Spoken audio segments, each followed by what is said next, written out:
we go home, he doesn't say another thing. Oh, no, really? That's shocking. There's a lot of people. None of us in the family like people, I guess. So we just decided to stay away from it all. And so being able to spend an hour with you a couple years later, from '86, that we are able to do this. Now, folks, I'm going to try to actually not talk a whole lot about Doctor Who tonight because Mr. Davison here has quite the career. But if you have questions and they're Doctor Who related, this is your convention. I do not want to stop you from asking the questions you want to ask, okay? But we have a big cane that will take you away if you try. So there was yesterday, my friends were getting this all in the text about something you said in a photograph line about being in the background of a John Lennon video or something to Top of the Pops. And we're all just like, what is it? And no one heard the rest of it, and we'd like to know. Oh, didn't they? Okay, well, it was just that I was at drama school, Central School of Speech and Drama, and I think 1969, 1970, it probably was 1970. And Dave Clark of the Dave Clark Five, who I don't know if they were known very much over here, but they were a big kind of group for a while. And he wanted to be an actor, Dave Clark. He'd made one film, and he wasn't very good, really. But so he wanted to be better, and good for him. And so he wanted to take lessons at our drama school, and he came along. And they said to him, rather than us give you individual lessons, why don't you just join the year? So he was in my year at drama school. And he was charming. And he had a penthouse flat in Mayfair in London. And we were all like, oh, my goodness me. And he used to invite us back there, you know. He did a song. He released a song. I think it was called Everybody Get Together, and at the end of it sort of faded away into us, just lots of people singing, everybody get together, try and love another right now. Anyway, so we went along to the studio on Top of the Pops for that song, but also on the same program, Top of the Pops, which is a music program, was John Lennon. Wow. And so that's why I'm lurking about in the back. I had no idea I was ever in shot, and then somebody mentioned it on some website and there I was. Have you ever seen it? So you never saw it, because Top of the Pops, was it live at that point, or was that pre-recorded? No, it wasn't live. No. Okay. No. Yes, I have seen it, and it's the briefest thing in the world. Okay.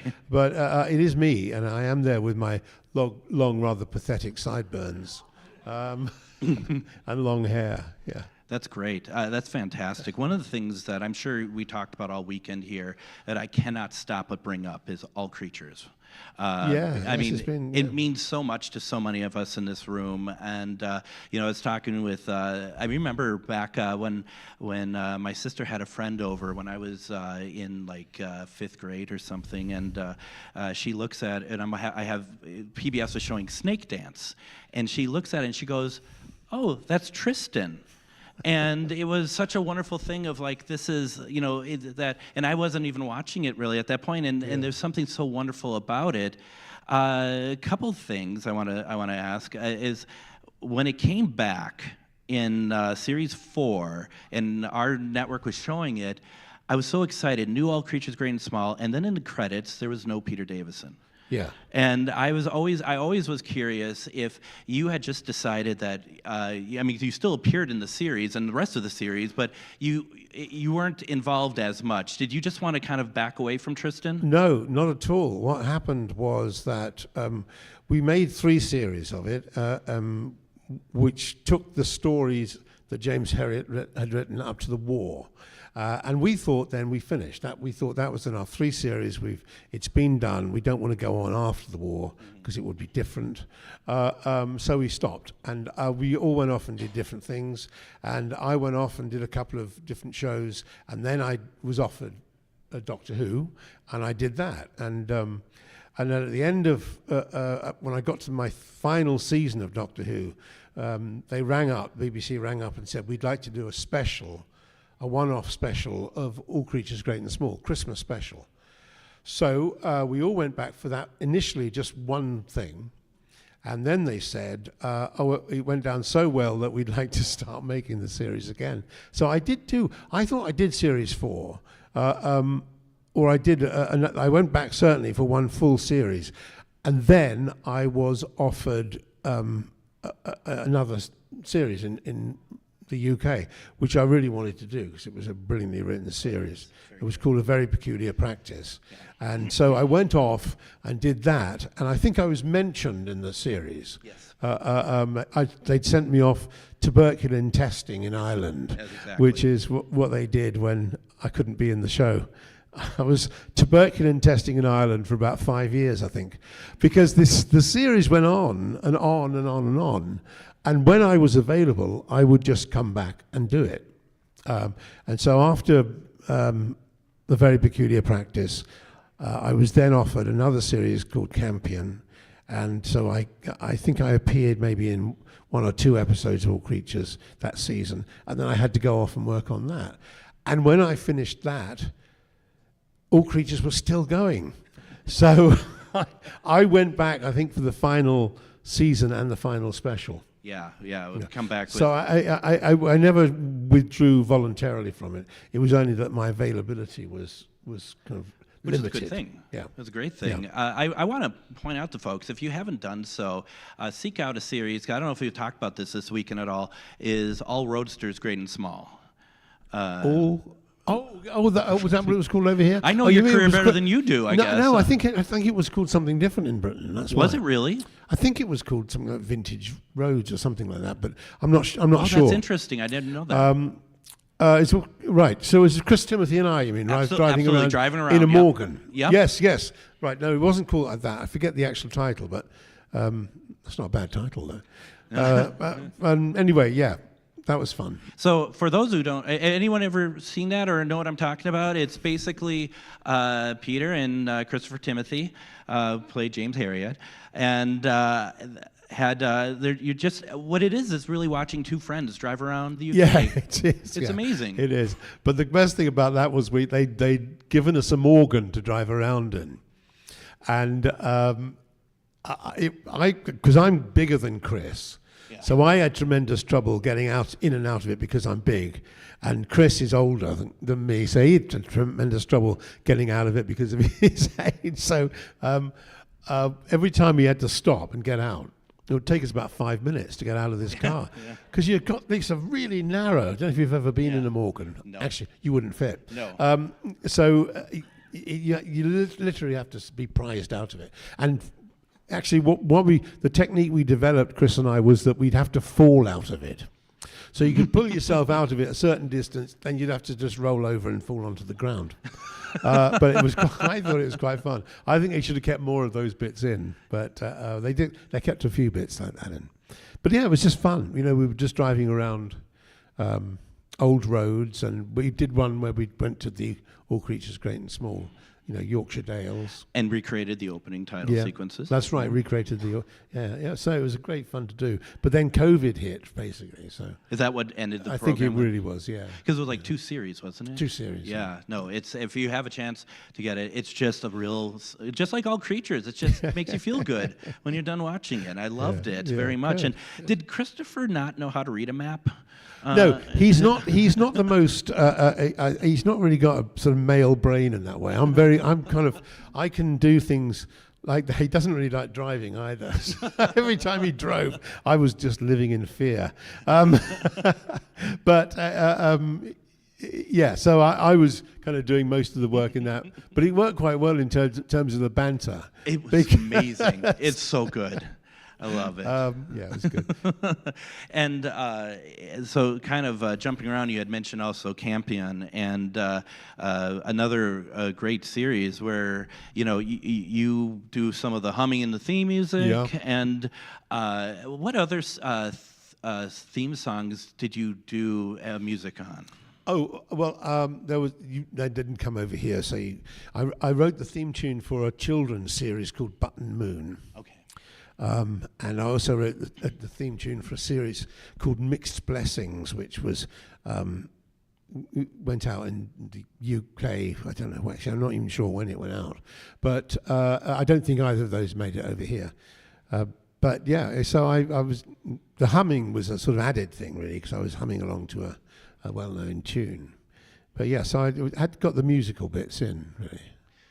Did you ever think about asking to sing the theme to Doctor Who? No, I am just kidding. Put words to it. Yeah, right.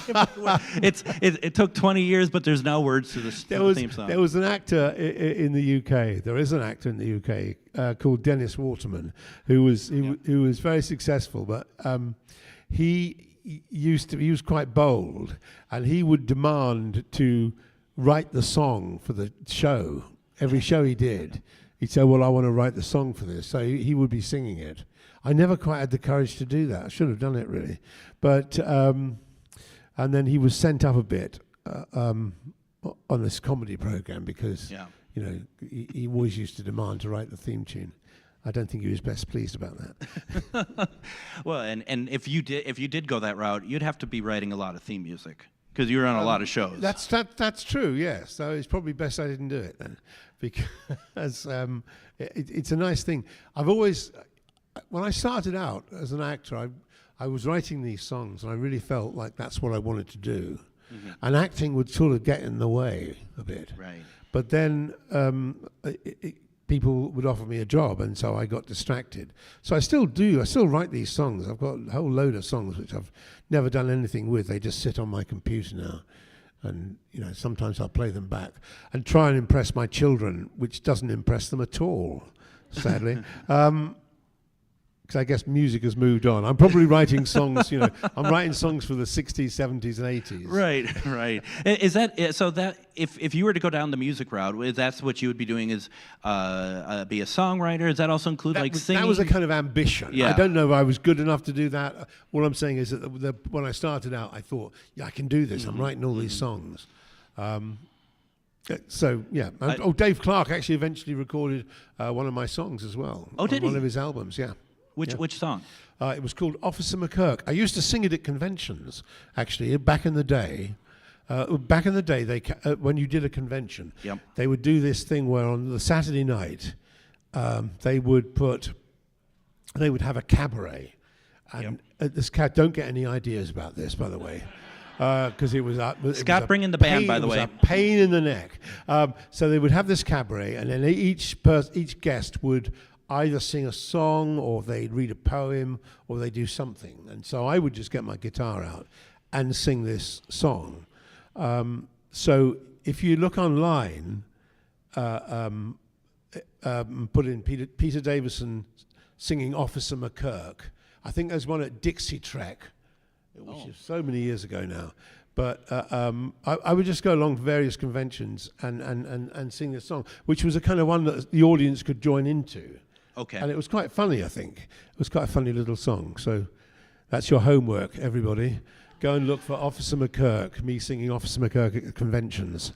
So Dave Clark recorded that song, anyway. That's pretty cool, and there's a lot of us in here, I think, who've been to a lot of those conventions back in the day. Visions was one that in Chicago that I had gone to quite a bit, and one as someone who loves people watching, I've always loved watching how fans sometimes interact with folks, you know, like the celebrities and stuff. And there was one time, and hopefully this story translates, that I was in an elevator at Visions, and there were two other ladies that got in, and then you got in.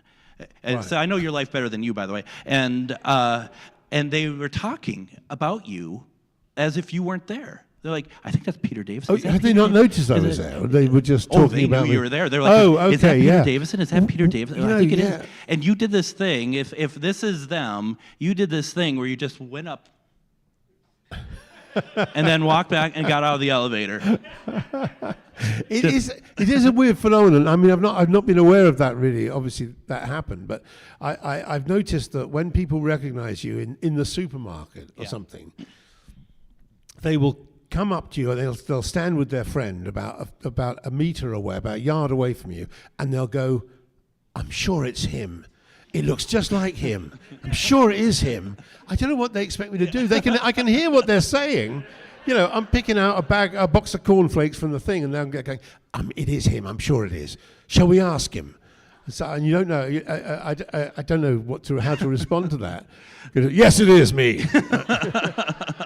Well, or even the fact that I'm telling you a story you don't remember, had no idea about. And No. Well, I'm aware sometimes that I can freak people out a bit when I get into the elevator, even here.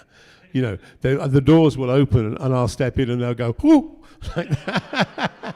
I did that earlier this weekend with you because we were on the same floor and you come out. I'm like, hello, you know, completely. It's hard to say. There is something, you know, and I mentioned this to Nicola last night that when I interviewed her, that there's something so surreal about. I've been watching you for years, and there you are, here you are. It's just, it's such a strange but wonderful thing. Yeah, I mean, yes. Sadly, being me, I can't quite appreciate seeing me and. Because I see me in the mirror every day. So, but yeah, no, it's weird. I think I probably, you know, I've been in places like California, and then you see a recognizable face, and that's, I guess, exactly what I do. It's a bit like if I'm with someone, I'm almost tempted to go, I think it's him. It is him, isn't it? That's great. You know, and also, I mean, I was, you know, when I was going back and researching stuff, and I remember, what was it, back in the 80s, that you were on television every night of the week, weren't you, at one point? There was one night where, amazingly, I was on the television every single night in different things, yeah. It only happened, I think, for about 1 week. But I was quite a lot of times, because I was working a lot, and I don't know how much I appreciated how incredibly lucky I was to be doing that. But yeah, so quite often I'd have series running, you know, concurrently on different channels. So yeah, it was an amazing time, really. It really, I can imagine. And if folks, if you haven't watched A Very Peculiar Practice or Sink or Swim, or Doctor Who, I don't know if any of you will watch that. It's really very good. But I'm going to jump ahead. I'll probably jump around quite a bit. Matt Berry, Toast of London. How did you get involved with that? He just rang up and said, would Peter like to play himself in this show, which of course I knew about Toast of London. I was a fan of it, so I said yeah. He was of course a Doctor Who fan, which I didn't know. Yeah. So I just went along and played a very bizarre version of myself for a few episodes. It was fun. And spoiler, you die. I die, but then I'm on the phone to my agent the following week in the next episode. I don't know if that was deliberate or not, but it was like that kind of program. You know, you could die, and then next week you were back alive. So there was no logic to it, but it was brilliant. Do you like doing that kind of stuff where you're kind of sending yourself up? Yeah. I mean, it was never a great ambition to do that, but I've done it in a couple of shows now where I've played myself. There's another one called Hardware, which I just in one episode, I came into a shop and playing myself. And Martin Freeman was in that. So yeah, I've done it. But I suppose that's what happens if you become known. You know, the idea of having the effect, a bit like walking into a lift. You know, it's quite a good gag to have in a show. Yeah. So yeah, I enjoy doing it though, as long as it's not too much like me. It has to be a bit of a difference. Right.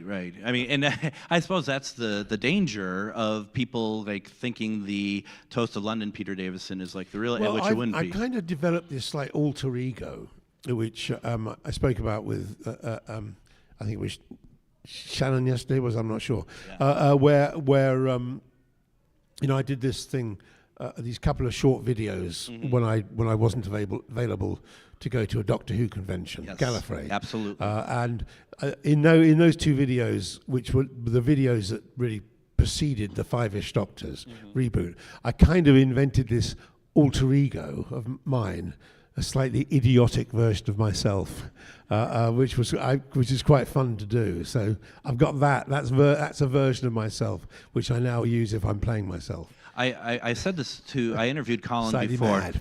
I interviewed Colin before, and I said this to him at the time, and I don't take this the wrong way, but I think it would have been amazing if the three of you created your own BBC sitcom in the kind of the vein of Last of the Summer Wine, but you three playing the versions of you in Five-ish Doctors reboot. Yes. Because it's fantastic. Yeah.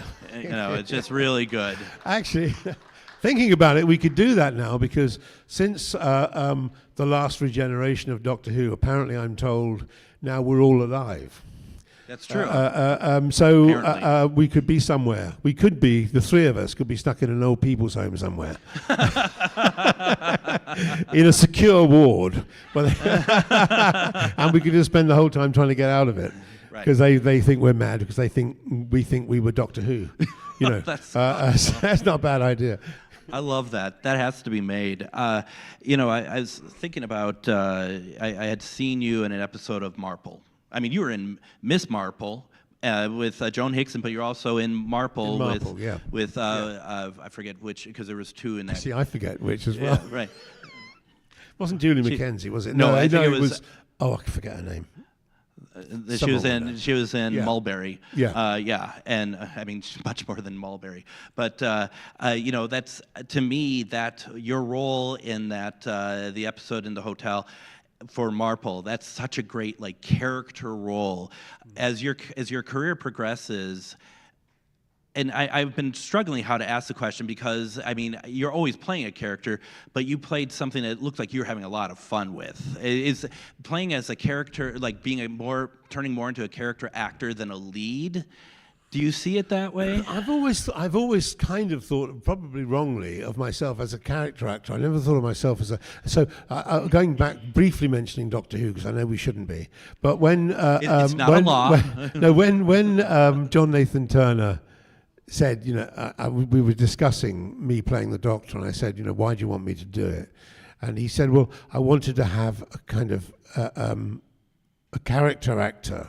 You know, no, he said, I want to have a personality actor, you know, and to come in and do Doctor Who. And I never had ever thought of myself as a personality actor, you know, the kind of actor who's always the same.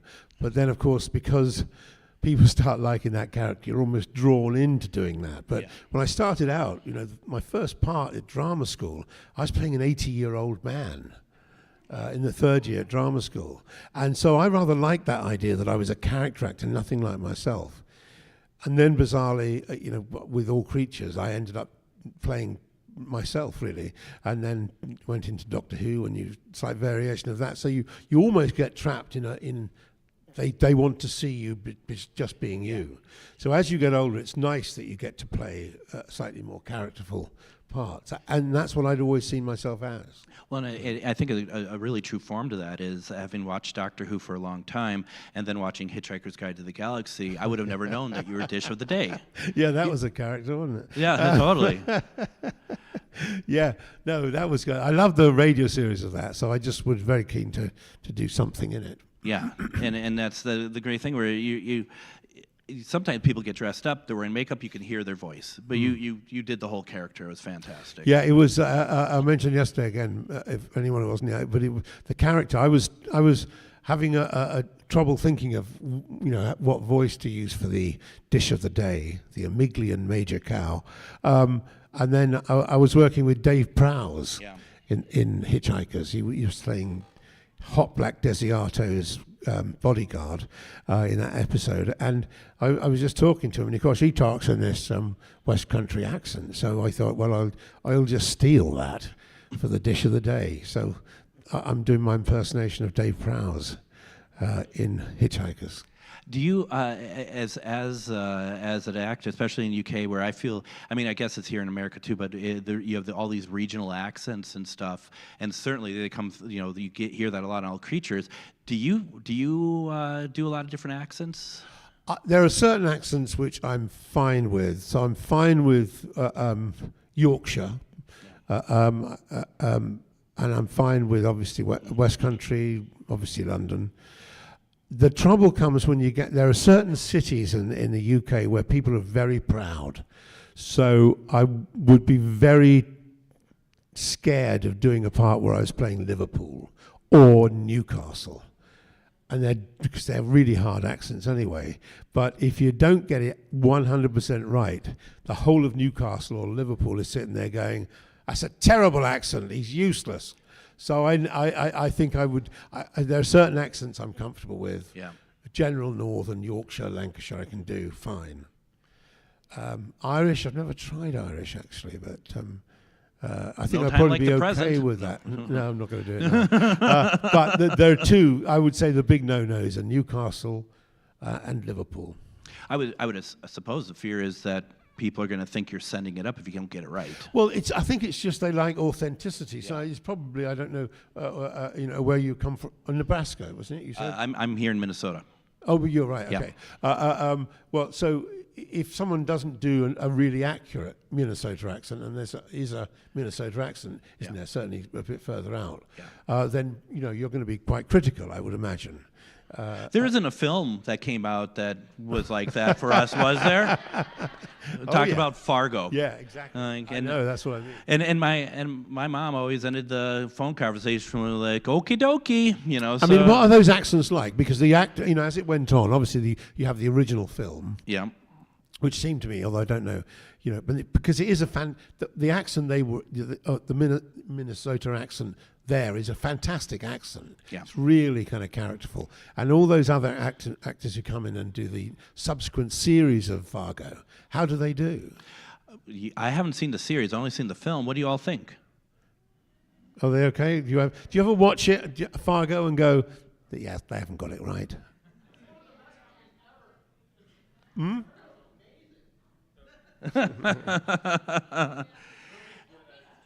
I've always thought, at least for Fargo the film, the accent is just a little too much. Like everyone has it. Yeah, I personally is a little too much. But I think because it's to an ear that's not from Minnesota, it's just a great character accent. Yeah. So they probably just push it a bit too far. Yeah, I mean, sometimes you could just drop in and like, we're doing our best, and we're all going to be talking about Doctor Who with Peter Davison. That's right. Yeah. Yeah. So yeah. Who knew? Who knew I could do that, right? Yeah, it's interesting, and you do hear, like you watch some British television, and you hear when actors don't get the accent right, and it does really stand out, especially. And funny enough, I think Irish accents are one that I find people have a real hard time with. Well, Americans always think they're rather good at Irish accents. Right. So quite, in the 50s in Britain, when they would want to they were usually sort of B Hollywood actors. Yeah. And they would come over and they would star in British films, and they'd always do the Irish accent because that was easier than doing a British accent. Right. So I think there's a tradition of American actors, probably the ones with Irish somewhere in their blood, even if it's only 2%, go for that accent over trying a British accent. And you have Scotty from Star Trek. I'm sure that's a very accurate Scottish accent. Yeah. I'd like to invite anyone who'd like to ask any questions to Mr. Davison to come on up. And if I sounded too harsh, it is not a law if you bring up, against the law if you bring up Doctor Who. I just wanted. We will yell at you though. Jackie, you have a question? You're just going to stand there. Thought I'd just stand here, thanks. Go ahead. I was wondering, Mr. Davidson, if you could recommend people who maybe haven't seen like all of your work, one thing to recommend, like maybe a newcomer to any movie or like series, if there was like one thing that they had to watch because you said so. Well, the series where my career sort of took a slightly different direction was a series called At Home with the Braithwaites. So it was a great series, and it's written by Sally Wainwright, who's a great British TV writer now, and I've done a few of her things now, but At Home with the Braithwaites was her first TV. So I would watch that as as a good series to do. I'm a bit of a bastard in it, to be honest with you, but I try and make him likeable. What else? Last Detective. That's great. Is quite good. Yeah. I did a series which will never come over here, called Life, in 2020. I think that came out, but I don't think that will make it in any form over here. But it was successful in Britain. So it was just one series called Life with Alison Steadman. What else have I done? Campion I enjoy. Well, I mean, I don't know what you've seen really. So You mentioned Sink or Swim. I doubt that's been seen over here, but I love that comedy series, which I did before I did Doctor Who. Actually, I did it while I was doing Doctor Who as well. So that was fun. But as a general impression of my work, I just don't know, actually. And in Sink or Swim, your co-star also ends up showing up in Caves of Androzani. Yeah, that's right. And that was it was great to work with him again, Robert Glenister. But it was also a nightmare because when we'd done Sink or Swim, we just every time we were playing brothers in it, and we catch each other's eyes, and we would just laugh. We had terrible trouble getting through the script without laughing, and so I thought it'd be fine with Caves of Androzani because it's this big, kind of dramatic thing. But then at one point when we were doing I think a scene where I'm about to be executed, I caught his eye and we just started laughing. Oh dear.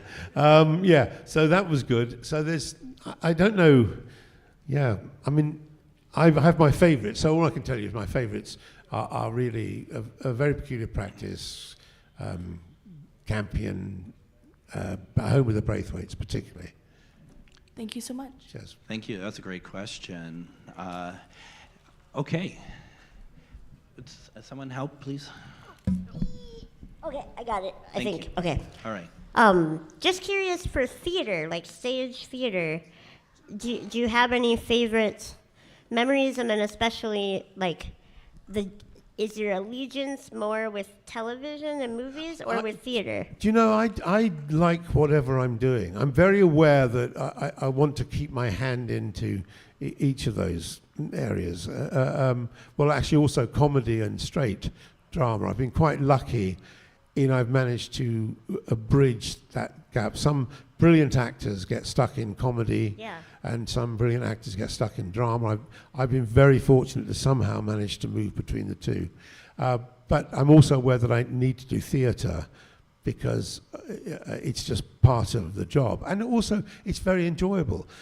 And I come to realise that I enjoy whatever it is I'm doing. Okay. Apart from the opening night in a theatre show, which is a nightmare. But once you get into it, theatre is great fun because the audience is reacting and you're getting feedback from them. It's all about really once you get on stage, the actors. So you can just play with the way you're doing a scene, and it doesn't affect anything else. When you're doing television, you're a much smaller part of it's a much smaller cog in the wheel of the end production. Yeah. So there's so much else going on. I've worked with directors who I've done scenes with, and they clearly haven't been looking at what we've been doing on screen at all. So you'll make a complete mess of the lines, and it will be a terrible take. And they'll at the end they'll go, great, let's move on. And the actors will be going, no, hang on a minute, we got all the lines wrong. And he'll go, oh, did you? Oh, I didn't notice, sorry. Let's do it again then. And so they're not, what they're looking at is the framing, the lighting, everything else. And sometimes directors that will be their priority. Nothing wrong with that, but it's just that then you have to, elbow in and go, no, we made a mess of that, let's do it again. Do you have to dial it back a lot when you're doing television because theater is such a big medium? Theatre acting has changed now quite a lot, so it's not as declaiming as it used to be. It's not you're shouting in the dark in the way it used to be. So I think it's much more natural. I've never really thought about it. Once that camera is there, 4 feet away from you, I think you naturally take it down. I think you play, and you're aware that when you're doing a theatre play, you have to reach the back row. I always say to my sons when they did a theatre show, he said, don't worry about what you're doing as much as the people in the back row have got to be able to hear you. It doesn't matter how brilliant you're being. If the people in the back row or the back part of the stalls or the circle can't hear what you're saying, you may as well not bother. So, so certainly you have to be louder in the theatre, although a lot of shows now have mics. That's becoming more and more common. Yeah. But I just like doing what I'm doing. I love when I did Kiss Me Kate in the summer, And I loved doing that. But then it was a great relief, about a month later to go back into a telly where you kind of just doing little bits and you're able to kind of perfect it in the moment. But the only difference is the advantage of TV or film is that you have something after you finished. There is an end product to it. In theatre, it's always slightly frustrating that when you finish it, all you've got is the memories of that. Although they did film Kiss Me Kate. So somewhere there is a film, I think was on Netflix or something. No, it was in the cinemas, I think. Yeah, it was. Yeah, anyway. So that is, sometimes they do record these things now. That's a great question. Thank you. Thank you so much for that. Hi there. Hi, just a quick comment that I second Peter recommending At Home with the Braithwaites. It was so different from anything else I've seen you do, like Campion, and I'm like, yeah. He's a jerk. But you do care about him by the end. Yeah, So yeah. and it's on BritBox. I'm doing an advertisement Oh, is now. it? Oh, okay. What I was going to ask you about, though, you were also on, I haven't heard you talk about your short stint on Beyond Paradise, and I'm wondering if you're going to come back and explain yourself. Well, I would love to do that. I don't think it was explained enough. I played a small part in this a sequel to Death in Paradise called Beyond Paradise, which is set in the West Country.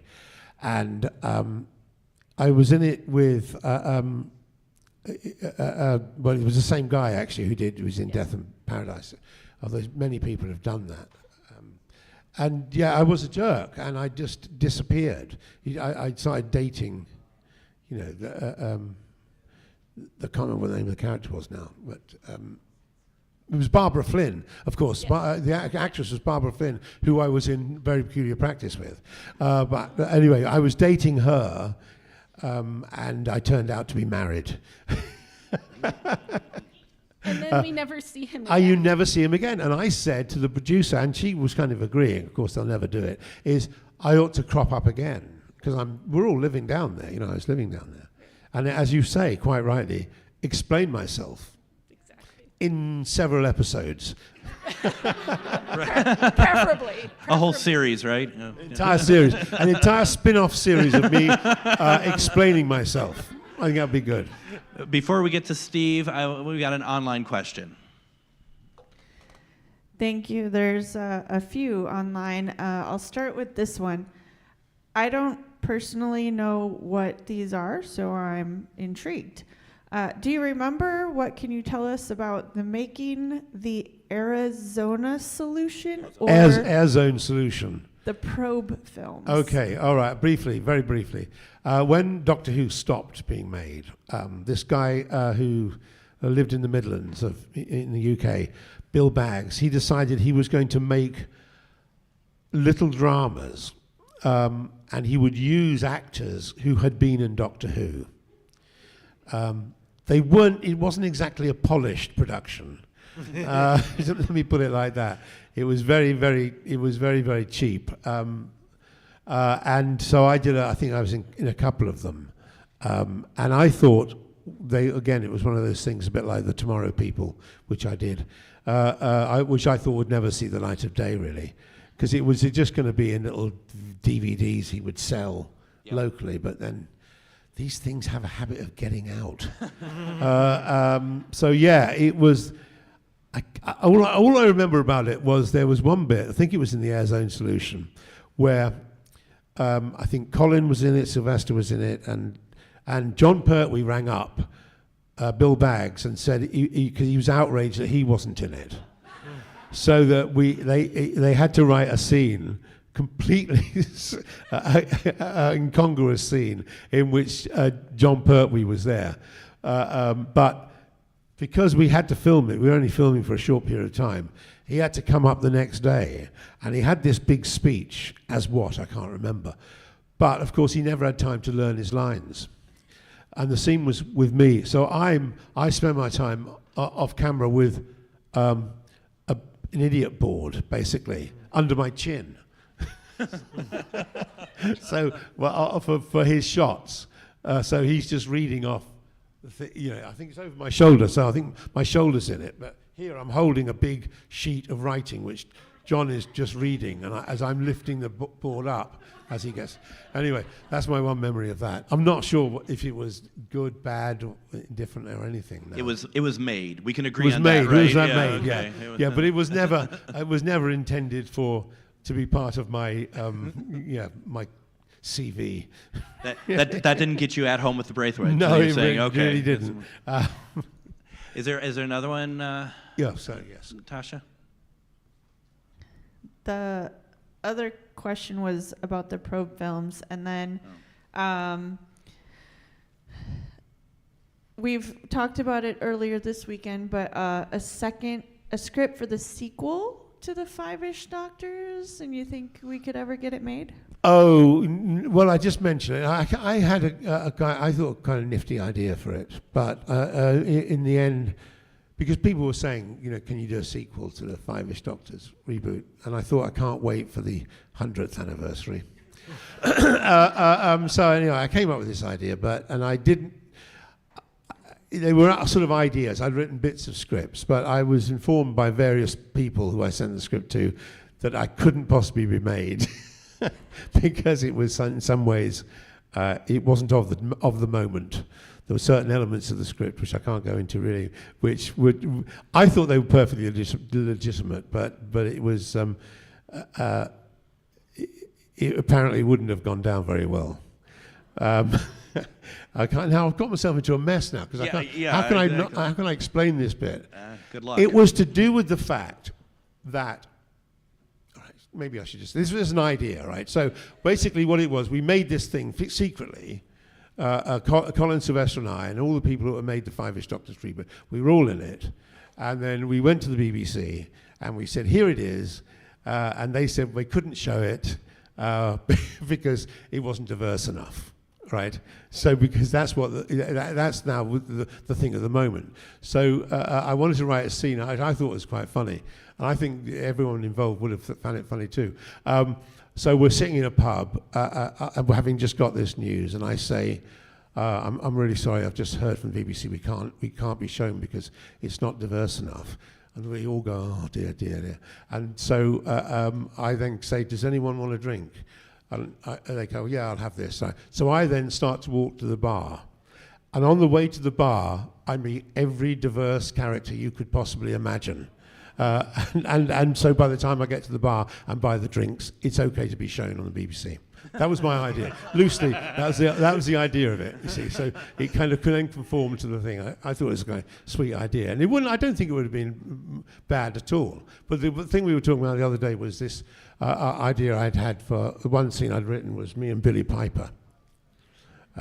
Was anyone here yesterday when I told this story? Oh, you were, fine.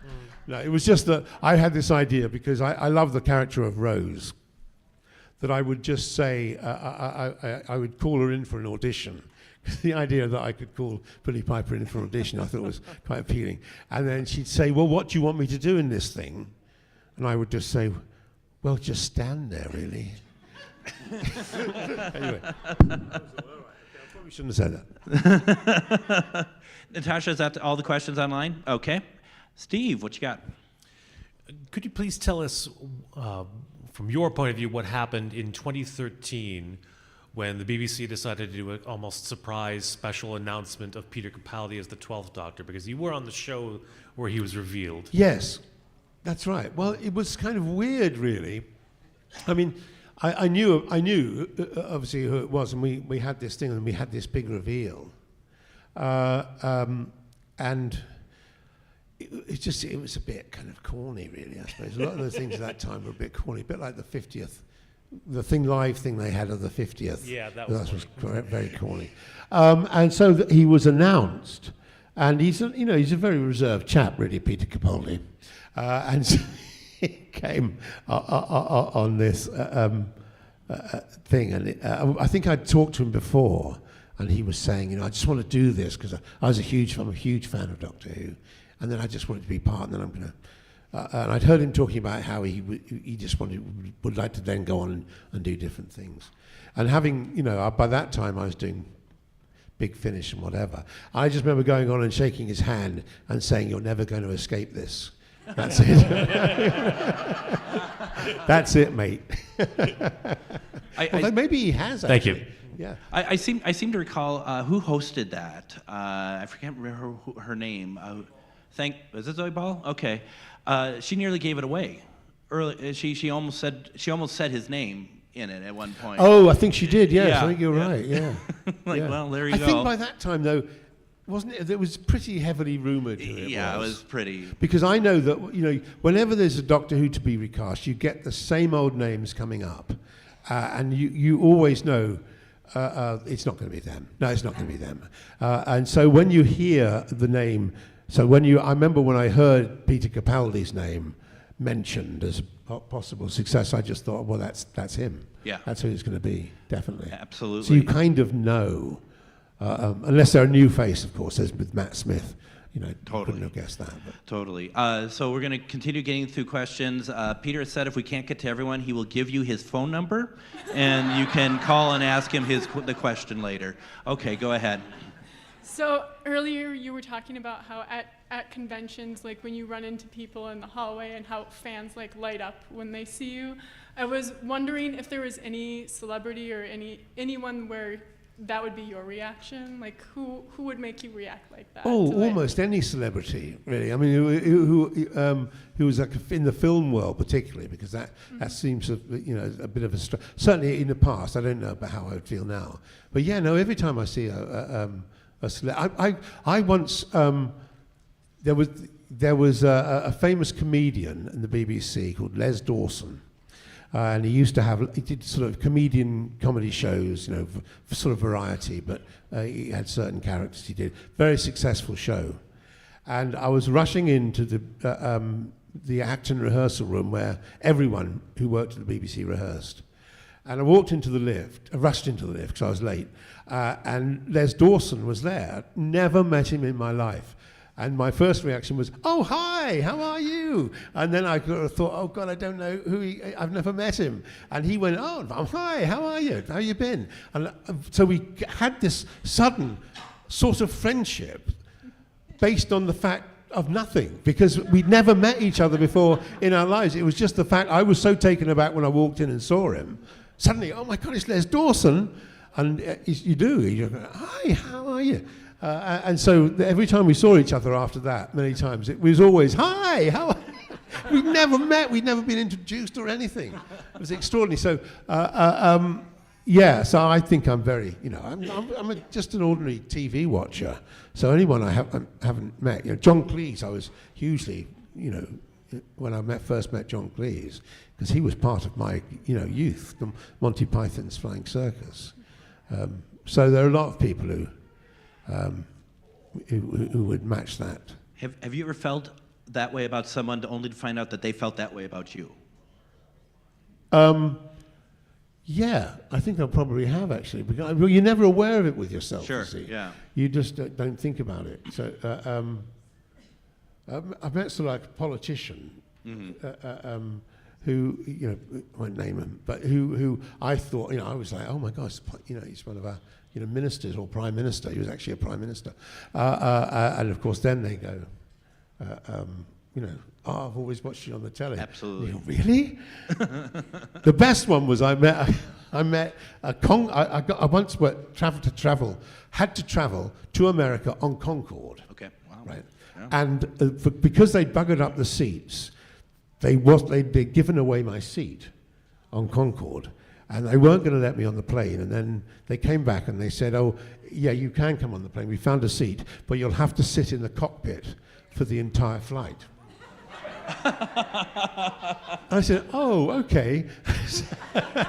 So I'm sitting up there in the cockpit with the Concorde pilots, and the Concorde pilots were like, the men. They flew the supersonic planes. They were like just amazingly impressive. They were, what's that great film? Time Flight? No. I'm just kidding. I'm just kidding. No, it's about U.S. pilots. What? Top Gun? No. Something about. It was about the early test pilots. Right Stuff. Oh, right. yeah. So these were the guys. They were like the Right Stuff guys, the Concorde pilots. So I went in there and I just wanted to ask questions about, what was it like being a Concorde pilot? And all he wanted to know was, what was it like having your arm up a cow?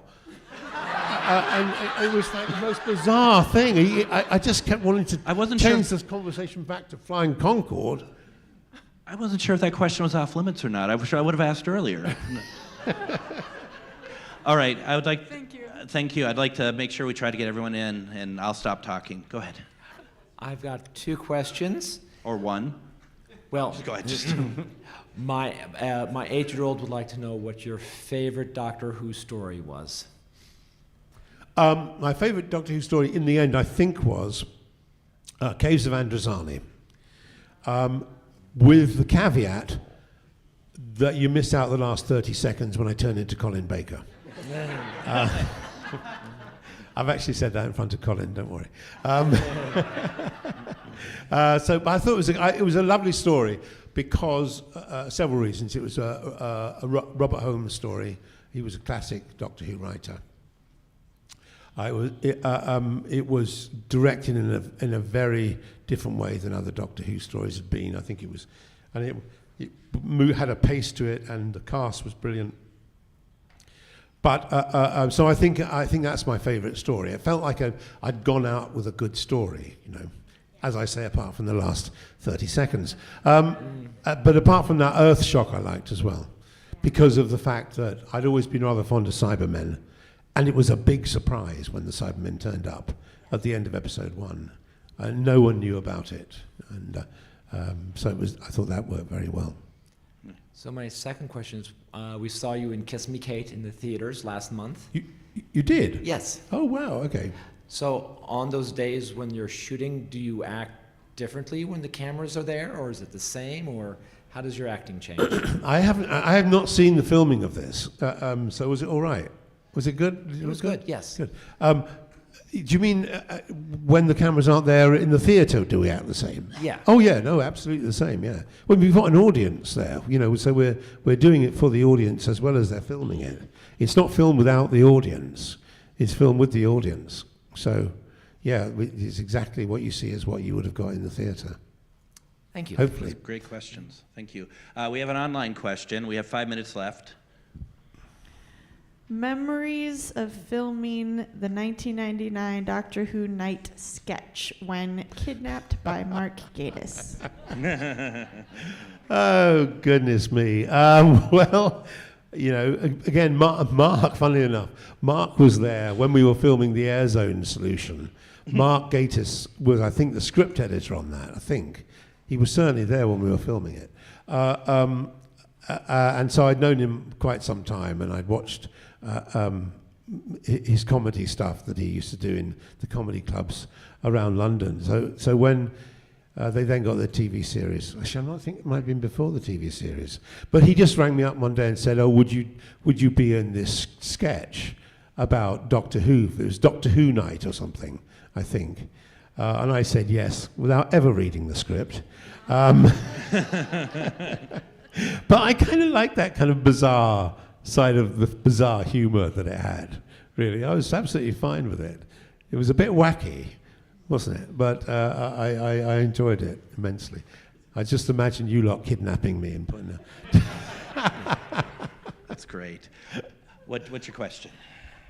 There was a production around 1982, I think, that we talked about earlier that you were in, and it was a pantomime, and it was written by John Nathan Turner, and it was a production of Cinderella for stage. Yes. With Sandra Dickinson, Anthony Ainley, yourself playing Buttons. Do you have memories of that, and how did you get involved in that? We got offered it because it was almost like John Nathan Turner ordered us to do it. That's what I thought. He was full-on pantomime guy, so he wrote this pantomime, and we even fitted in the rehearsals for the pantomime into the rehearsals we were doing for Doctor Who. So you would stop rehearsals at lunchtime, and we'd all go down to Tunbridge Wells where it was on, and then we'd rehearse for the afternoon the pantomime. It was outrageous, really, and it was the BBC basically paying us. Anyway, so we did it, and I think there were quite a lot of Doctor Who fans in the audience. I mean, that was the point of it. You know, we had virtually everyone. Have you ever seen a pantomime? No, never. Has anyone in this room seen a pantomime? Mm-hmm. Yeah. Have you? Oh, someone back there has. Oh, yeah, Renee has. Back Renee there. has. Yeah. It's hard to explain the logic of a pantomime to an American because if you haven't seen it, it's a peculiarly British thing, right? It's full of, you know, I played buttons, so you come on and start talking to the audience. And you tell them basically what the setup is, how this is where I live, and you know, I mean, I really love you know, Cinderella, but she doesn't take any notice of me and whatever, and then you start throwing things at the audience, and it's very bad, a lot of very bad jokes, very corny jokes, and they'll have contemporary songs that people will sing in it, and people in Britain love it. And kids love it, but I can't explain why, because even as I'm trying to explain it, it sounds like complete nonsense. So really, you'd have to go over at Christmas and see a pantomime to understand it. I think you probably would enjoy it, although you would be absolutely baffled for the first 30 minutes. I think, and in the end, of course, well, you know, there's you know the story of Cinderella, don't you? Basically, yeah. Well, it's that just with a lot of silliness, and the ugly sisters are basically drag queens, and it's just madness, really. And everyone comes on and has a little routine where they do funny bits, and then you know there's a bit where there's a ghost in the castle or something, and then the audience have to call out, "He's behind you!" And then you're going, "What? Where? Where?" And he's moved by that time. See, it's making no sense. I understand this. I apologize. But let's all go to the UK now and see a pantomime. Now, come back at Christmas. Great idea. We'll fly over at Christmas. This kind soul has been waiting for 30 minutes, standing in line. Is it okay to have her ask a question, Natasha? Yeah, so we're at time. Yep. I'm okay with us continuing the stream, but first, I have a few announcements. Okay. Because they're timely announcements, and I want to give people the chance to take care of them. It is 4 o'clock. For those paying attention to written materials, you will believe that the dealer's room closes at 4 o'clock. I mean the marketplaces. They're called marketplaces this year. However, most of the vendors, knowing that this panel ends at 4, said, yeah, we'll wait an additional 15 minutes in case there's anyone who has a last minute, oh yeah, I really wanted to get that thing. So you have a little bit of a window to pop into the dealers one last time. As well, we have the costume contest, People's Choice voting, in our Discord channel. You've got like the next 15 minutes to get into your Discord and put your likes on those People's Choice. A winners will be announced at closing. As well, between now and closing ceremonies, please remember to stop in Ops to register your volunteer hours. We have a volunteer party tonight, and we could use help after closing ceremonies with some teardown and cleanup. So if you're able to stay, we would love the help. Those are my announcements for right now, and please continue to answer these questions. One more question, and you've been so kind waiting. What's your question for Peter? First, everybody, life is on YouTube, very peculiar practice, Polish practice. A lot of the stuff that you mentioned, it is on YouTube. Everything else is on BritBox. You can find it. Everything you mentioned, I have seen. So it's out there. I don't remember exactly what's on which.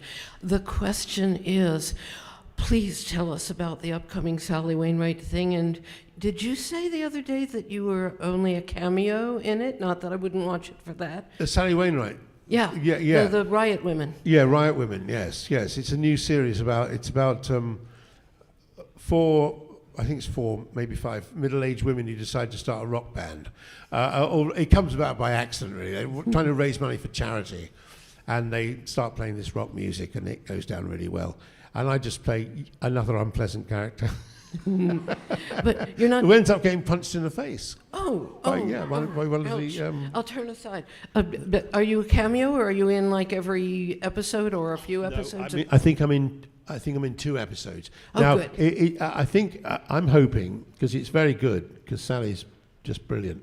I'm hoping that not only will it come back, but I might be in a second series. But maybe that's optimistic. I don't mind. It's just that I said yesterday, if Sally Wainwright is one of those writers. She sends you a script, I just go, yeah, I'll do it, and I don't have to read it because I just what she does is so good. I agree. But, Cool, thank you. So yeah, so all I know is I'm certainly initially, and it looks like permanently not a nice character. That's okay. But that's Thank you. all right. Cheers.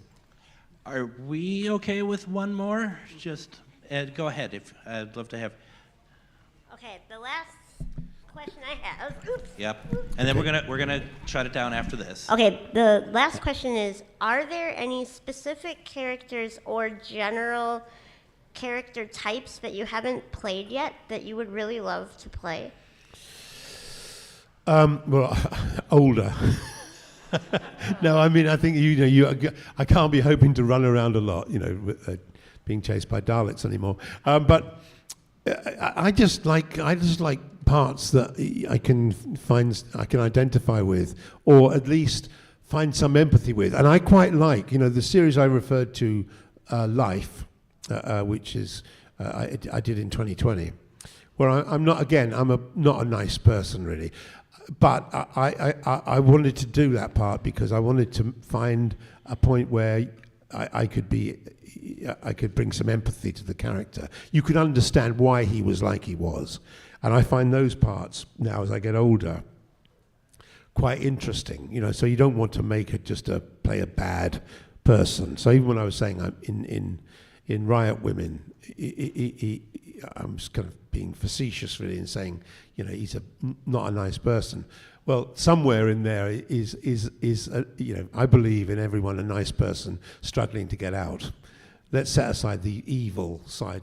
Some people are just crazy and evil, but most people who you might find annoying or you might find insulting or there's usually something going on there, and I think exploring that somewhere, I don't think there are many people going around thinking, I'm not a nice person. Most people who we might think are not nice actually think they're quite nice themselves, and they probably are deep down. So I enjoy exploring that side of it, and that was very much the case in Life. So that's what I find interesting. Fantastic, thank you. Is that an answer? I just want to know if you prefer cats or dogs. Well, at the moment I prefer dogs. I started off with cats, and cats are fine, but dogs just, I think it's probably, I like the adoration. It's my dog just, I walk in now, and she'll just look at me and then just go, oh. Then so you have to, and she'll just be, so that you get more back from dogs, really. Cats can be a little distant sometimes, can't they? I mean, I have had cats, and I do like cats, but maybe I just like to see it more now. With dogs, you get it; it's full on. They love us. What's your dog's name? Mabel. I did have a dog called Stanley, who sadly passed away last year, so we got another dog. But this one's called Mabel. Yeah, it's very sweet. Well, everyone, thank you so very much. This was fantastic. Thank Okay. you, Peter. Thank This you. was great. Thank you. And don't forget to come back for closing ceremonies and go over to the marketplace.